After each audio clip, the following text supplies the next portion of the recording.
Удгийн чулууг нь барьж үзээд энэ газарт гэрчин багтах юм бол нутгалж болох юм гэсэн байна. Харин нөгөө чулууг нь барьж үзээд энэ газарт гэрчин тогтох юм бол мөн нутгалж болно хэмээн хариулсан байдаг. Сайн байцгаана уу эрхэм үзэгч сонсогч та бүхэндээ энэ өдрийн мэндийг хүргэе. Мөн айлчлан иржүү гал морин жилийн мэндийг та бүхэндээ хүргэе. Сар шиндээ сайхан шинэлцгээж байна уу. За юу яа энтертайнментийн 70 ертөнц нэвтрүүлгийн шинэ дугаар хүрэхэд бэлэн боллоо. Нэвтрүүлгийн түншээр Авторадиотор сервис мөн BSP Finance. Өнөөдөр та бүхэндээ нэгэн сонирхолтой төвхийг хүргэхээр бэлдсэн байна. За нутаг ус болгонд өөр ингэсэн одоо хочтой нэртэй ийм мэрэгэн хүмүүс байдаг. За тэдний нэг болох мэрэгэн шовгор гэж алдарсан нэг хүний талаар хүргье гэж бодлоо. За энэ хүний талаар бол одоо амнаас амд амжин ирсэн домог мэд маш олон түүхүүд байдаг. За одоо бүр сүүлдээ бол одоо Монголын Вангач гэж нэрлэдэг юм билээ. Тэгэхээр энэ хүний талаар мэдээллийг бас хүргье гэж бодлоо. За мэрэгэн шовгор хочтой Санж Метавогтой иш жамц. За зарим их сурвалжууд бол санжа жамц гэж тэмдэглэсэн байлээ. За 20 дугаар зууны одоо Монголын алдартай зүүн бэлэгч дээрээс нь Далтыг харагч гэж нэрлэгддэг байсан. За түүнийг Монголын Ванга гэж одоо уртл яригддаг байна. За зүүн бэлэгтэн иш жамц нь болохоор хүмүүст тусалдаг байсан ч гэсэндээ тухайн үеийн одоо төр засгаас одоо тэр шашны мунхруулагч хэмээн үтсэн түүнийг тэгээд хилмигдүүлэн шорон дуртай одоо хоригдож байсан түүхтэй юм билээ. За халахын мэрэгэн шовгор гэж нэрлэгддэг юм билээ. За бүрэн нутгийн бүрэнхан сумын одоо хүн юм билээ. За ямар чадвартай байсан гэхээр энэ хүн болохоор зүүд нойрондоо болон Далтыг харах 6 дахь метр хүүгээр хүмүүс тусалдаг, урдчлан зүгүндэг, дээрэс нь эд мөнгө хүний сураг гаргахтаа маш тийм өндөр чадвартай хүн байсан гэж яригддаг байна. За 20 дугаар зууны үеийн хилмигдүүлэлт үед бүх хөрөнгөө хураалгаж яар шийтгэл эдэлж байсан юм. Түүхтэй хүн байна. За түүний тухай мэрэгэн шовгор буюу Монголын Ванга байсан хэмээн зохиогч Дашторвийн баримтад номонд хүртэл бичигдэн үлдсэн байдаг. Харин би өнөөдөр та бүхэндээ хүргэх гэж байгаа мэдээллийг бол зохиолч Юу Пүрвийн мэрэгэн шовгор гэдэг номноос та бүхэндээ хүргэх гэж байгаа. Тэгэхээр магадгүй номыг авах гэж байгаа бол номын дэлгүүрүүдээр бас байх шиг байсан. За тэгэхээр мэрэгэн шовгор хочтой Санж Метавогтой жамц хэмээх энэ хүү зүүн бэлэгчийн туулж өнгөрүүлсэн түүх намтар болоод бусдад туслахын төлөөнөө зориулсан энэрэнгүй сэтгэлийнх нь үр хөөж бол дундрашгүй маш их байдаг. За уулзаж учирсан хүмүүс нь бол дор бүрний шагшин магтаж дурсдаг ийм хүн байжээ. За харамсалтай нь энэ хүний одоо Далтыг хардаг 6 дахь мэдрэхүйн чадварыг төр улсын зүгээс олж мэдсэн. За олж мэдээд тэгээд энийг болохоор шашны мунхруулга явуулж гинэ гэж үзээд хүмүүсийг ерөнхийдөө төөрөгдүүлж гин гэж үзсэн юм билээ. Мөрдөн цагдаж хөрөнгийг нь хураагаад шашаатгэл оноо шорон торж исэн юм түүхтэй. За иймд одоо 20 дугаар зууны Монгол улсад төрсэн энэхүү зүүн бэлэгчийн амьдрал тэмцлийн түүхээс багахан ч хэсгийг нь болов энэ номын хуудаснаа одоо бичиж тэмдэглэж олон нийтийн хүртэл болгосон байдгийн байна. За үнэн мөнөөр нь ойлгоход тус түхэн үзүүлэх зорилгоор энэ хүн номыг бичсэн байдаг байна. За номын зохиолч эдгээр зүйлүүдийг тэмдэглэхдээ түүхэн хүмүүс болон дээрэс нь одоо үйл явдлуудыг бодит баримтд тулгуурласан. Хамгийн гол нь дам дэмжсэн биш тийм ээ. Домог буюу яг болсон болоогүйг нь мэдгүй буюу яг бодиттой баримтд тулгуурлан бичсэн байдаг байна. За тэгэхээр маш олон хүмүүсийн одоо дурсамжаас нь та бүхэндээ хүргэнэ гэсэн үг. За эхнийх нь нүгнэн төвд гэж байна. За маттад нүгнэн төв гэдэг нэг мэрхэн лам байсан юм байна л да. Жухам нэр нь болохоор Лувсан дамб гэдэг нэртэй хүн юм байна. Төвд хүн гэнэлтэй. Багада дамдын чухлын одоо хоныг хариулж явсан гэж яригддаг юм байна. Алтан очиртын хийж дээр сууж агаад нүгнээ сахиад олонд алдартай болж шоо орхиж мэргэлдэг. За дээрээс нь зүйдээ маш сайн мандаг. Зүйдээ манад өглөө нь асуултын хариултыг нь хэлж өгдөг байж л дээ. За би цагаан дарвайгаа орж эмчээс эм залах гэж яваад замдаа багны сайн усыг дайрж эвэрт пунцгийн нэг хонсон. Дэрэгдэн нэгэр бариад нүгнэн төвд сууж байсан юм. Төвд за нөгөө хүн маань тийм ээ Лувсан дам гэдэг хүн маань би одоо явуулгүй болохгүй байна гэж хэлсэн байгаа юм л та. Тэгэхээр нь учрыг нь ойлгохгүйгээр одоо энэ хүн нас бархан л ойртсон болоо да гэж бодсон гин. ойртлол гэсэн үг юм болов уу гэж бодоод үгүй та бидэнтэй хамт эндээ саатаж айлт гэсэнд нь за хугацаа юусаа алгаа би яарамгүй болохгүй гэд за байхгүй боллоо гэж хэл ярьж адагсан юм байна л та. За түүнээс хойш удалгүй төвд энэ бол усан дамб гэдэг хүн лам тийм ээ 1937 онд баригдаад орсоргүй алга болсон юм байна. Тэгэхээр ер нь бол тухайн үед за би явуулгүй болохгүй ингээд яарад байсан өөрийгөө баригдахаа мэдчихсэн болоо да гэж боддог хэмээн Наван гэж хүний дурсамжинд байна. 1975 оны 3 сарын 23-ны дурсамжид тэмдэглэлт нь бичигдэж үлдсэн байна. За дараагийнх нь болохоор энд бас бичсэн байна л да. 1935 онд би Баян дэлгэрийн наадамд очиод ахын ихнэр Дулмын хамт тэр Төвд ламын гэрт нь орсон. Тэгэхэд надад ийм урт вандан хадлаг өгч сайн явахыг өрөөж байсан хэмээн энэ ламтаа таарсан хүний бас нэг ийм дурсамж байна. За удалгүй араас нь шин мэрэгэн шувгар гэж гарч ирсэн. Шин гэж байгаа. Энэ ямар ч тань гэхээр Төв аймгийн Баян дэлгэр суманд мэрэгэн шувгар гэж энэ бол бүр малчин ард байсан. За мэрэгэн шавхар гэдэг нь бол мэдээж хэрэг хочин тийм ээ. За яагаад одоо нутгийн ардуу тэгж ярьж одоо хоч өгсөн юм бэ гэхээр ер нь одоо малчин түмэн маань одоо алтуул малаа тийм ээ хаанаас олох уу яах вэ гэдгийг бол хамгийн түрүүнд ерэл сурлуулж хайдаг. Гэтэл алдсан малыг хаана байгааг нь ардуудад ягтаг зааж өгдөг ийм хүн байж л дээ. Ингээд Цэнхэр мандал сумын 2 тийм ээ мандал сумдаа 2 тэмээ алдаад ирж чадаад мэрэгэн шавхараас нэг асууж л дээ. Тэгэхдээ тэр хүн юу гэж хариулсан гэхээр та хоошоогоо буцаад яваа. 2 тэмээ чи хамтдаа биш салчихсан яваа юм байна. Та 2 тамхтай тэмээгээ урдаал 2 тамхтай тэмээгээ та урдаар эхлээд ингээ олноо. Харин нөгөөх нь болохоор түүнээсээ зүүн тийшээ байгаа гэж зам зааж өгсөн байна. Тэгэхээр нь гайхаад үгүй юу тамх үлээдэ манай тэмээ 2 тамгагүй те гэж эргэлзэнгүй асууж л дээ.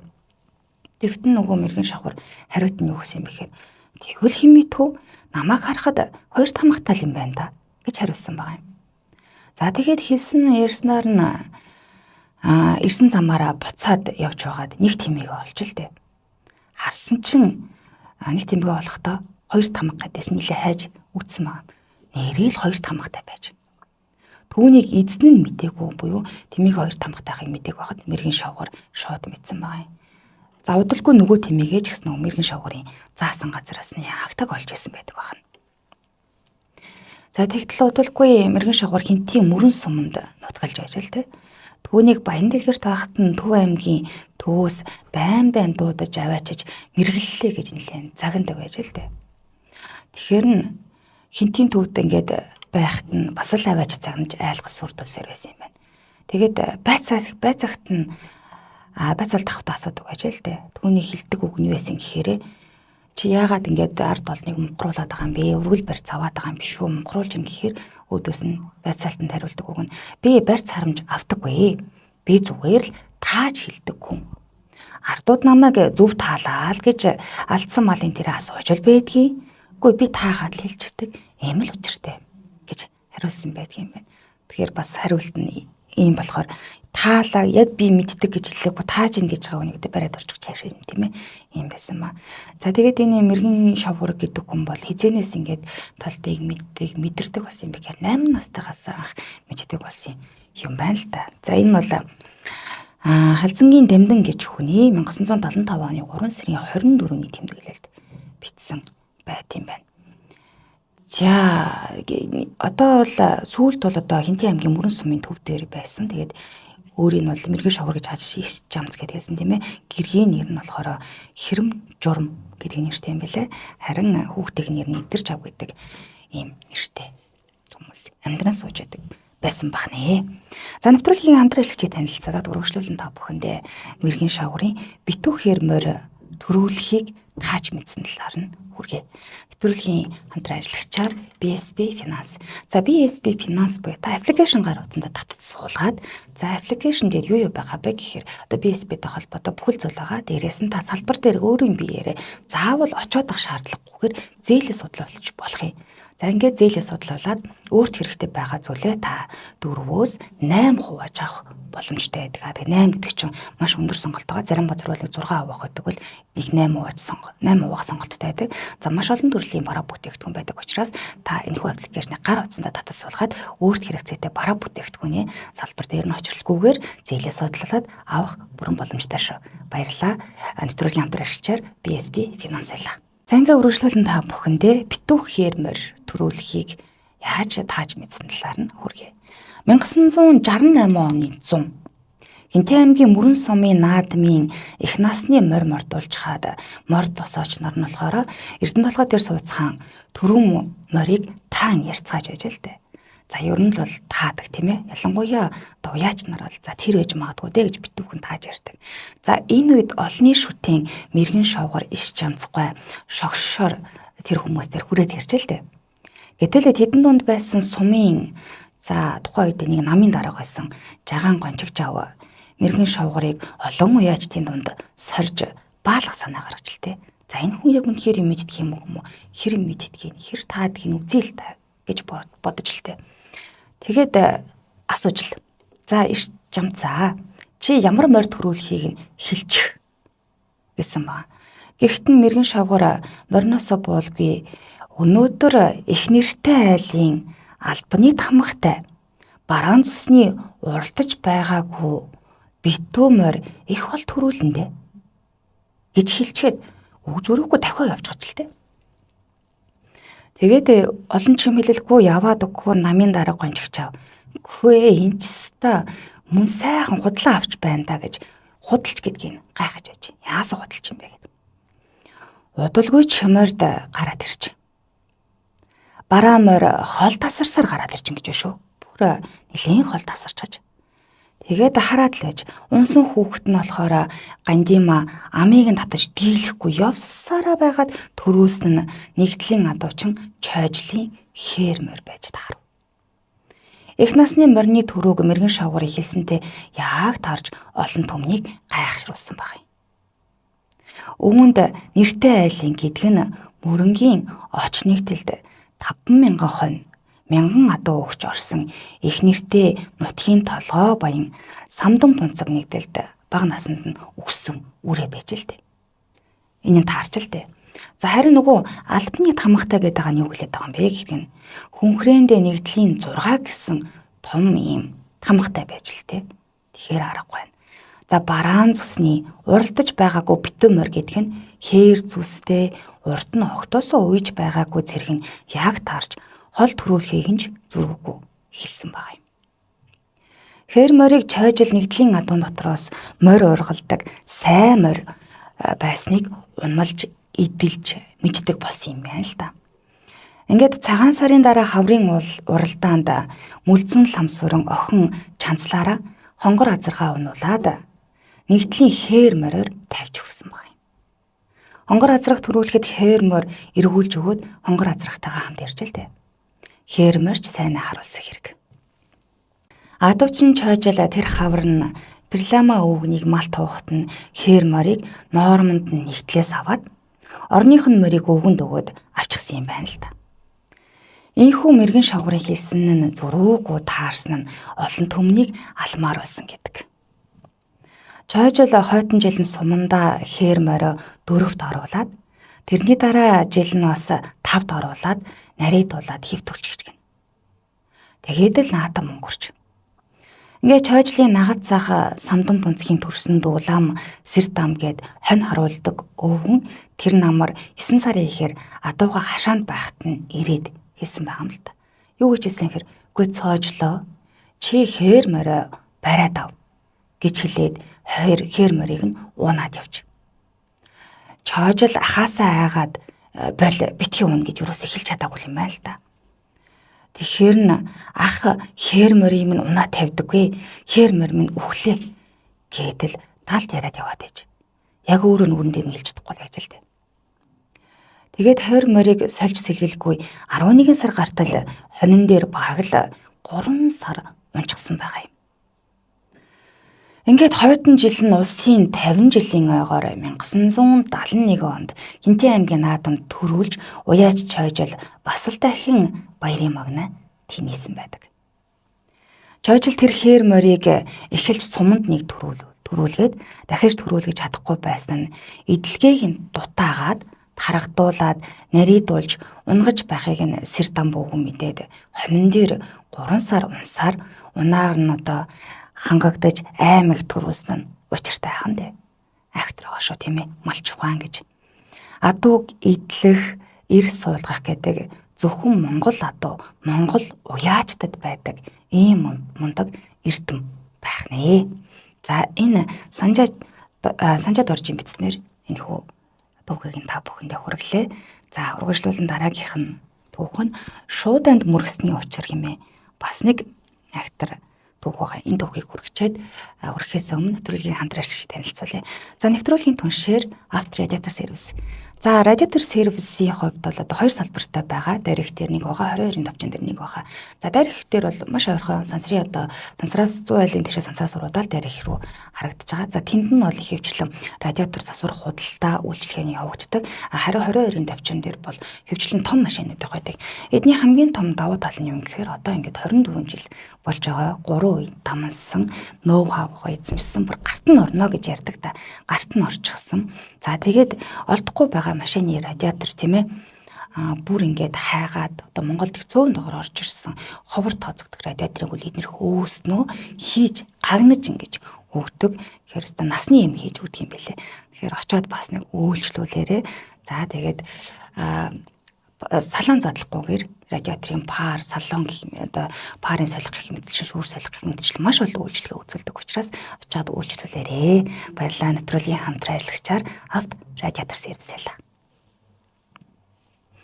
За өнөөдөр та бүхэндээ сонирхолтой нэг түүхийг хүргэж байна. За ард түмний дунд мэрэгэн шавгуур хэмээн алдарсан.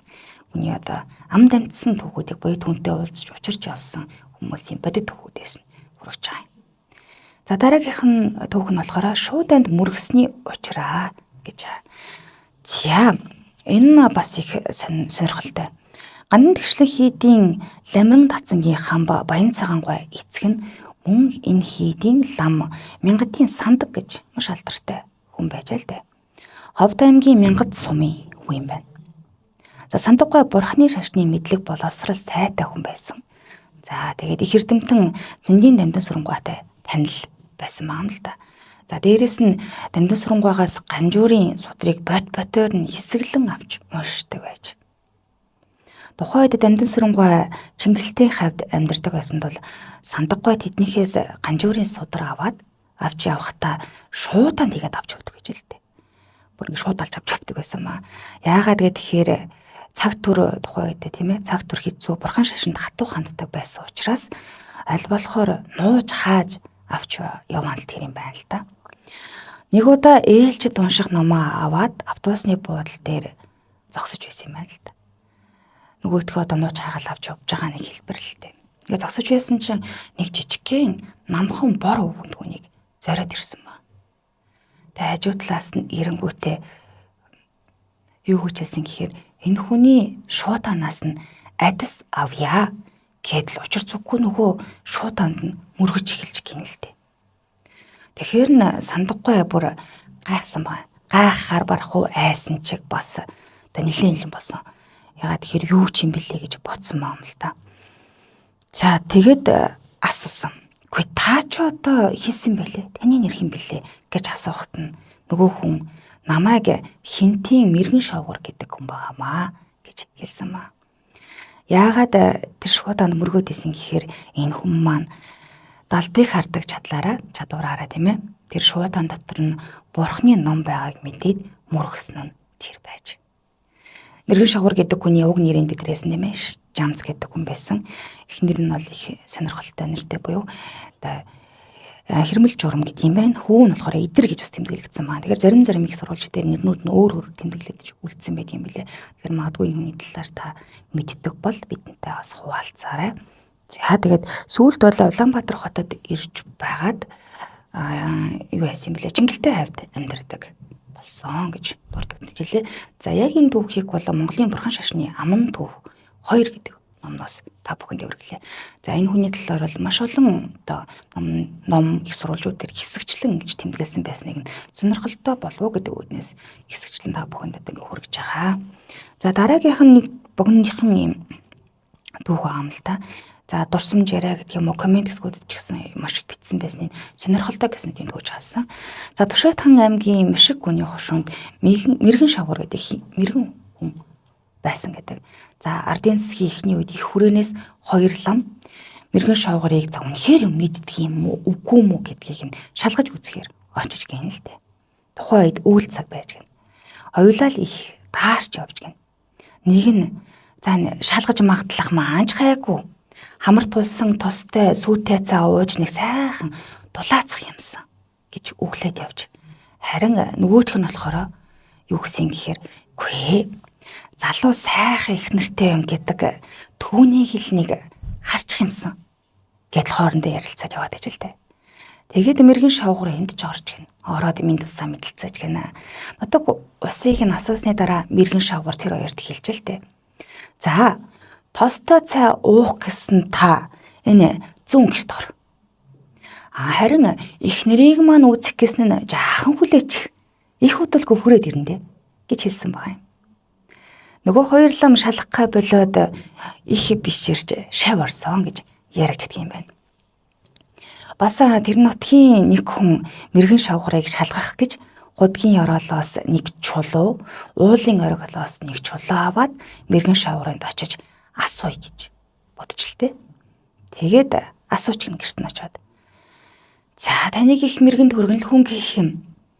Энэ бол одоо энэ бол 2 газараас 2 өөр газараас авч ирсэн чулуу байгаамаа. Аль газар нь нутгалбал зохимжтой байна. Та нэг үзэж хайрлаач гэсэн баг юм. Гэтэл мэргэн шавгуур нөгөө худгийн чулууг нь барьж үзээд энэ газарт гэрчин багтах юм бол нутгалж болох юм гэсэн байна. Харин нөгөө чулууг нь барьж үзээд энэ газарт гэрчин тогтох юм бол мөн нутгалж болно хэмээн хариулсан байдаг. Удалгүй тэр нутагт нэгэн хүний эхнэр нь хүнд өвдөж гин л дээ. Хадаг дайлан баярыг ахуулаад нэг хүнийг гуугаад мэргэн шавгууртын хадаг дайлан баярыг аваачиж өгөөд өвчтөе эхнэрийн маань талаар аврал байна уу асуу сураад ирээ гэж явуулсан байгаа юм. Гэтэл нөгөө нэг дамдамаа дамжуулж зарсан хүн нь замдаа дайланбыг аргалын бүтээлний доогуур шургуулчихлээ. Шургуулад мэргэн шавгуурынд очиж хадгийг нь бариад асууж гинэлтэй. Мэргэн шавгуур хадгийг нь аваад хариу хэлж гин. Юу гэж хэлсэн гэхээр за тэр өвчтөе хүн чинь гайгүй юм байна. Удахгүй зүгээр болно. За харин та хурдхан явуулгүй горьгүй. Таныг энэ аргалын бүтээлэг дагуур шургуулсан дайланбыг одоо өхөр идчих гээд байна. Одоо сэжүүрээс нэг ухаагч хүнээ зулгаач байна гэж хэлсэн байгаа юм. Өнөөхөн ч хүмгүй гарчгүйгээд яаран оцсон чинь нэг ухаагч хүнээ дайланбныхан сэжүүрээс ам хэртэй идчихсэн байсан гэдэг. Актер мэргэн зургуун байсан хэмээн дурссан байна. Өнөөдөр хамт байсан та бүхэндээ баярлалаа. Энд хүргээд 1-р хэсгийг өндөрлөе. Дараагийнхаа дугаараар та бүхэндээ 2-р хэсгийг нь хүргэн нэвтрүүлгийн түншээр Авто театр сервис мөн BSB финансалаа. Дараагийнхаа дугаараар эргэн баярт харуулцгаая.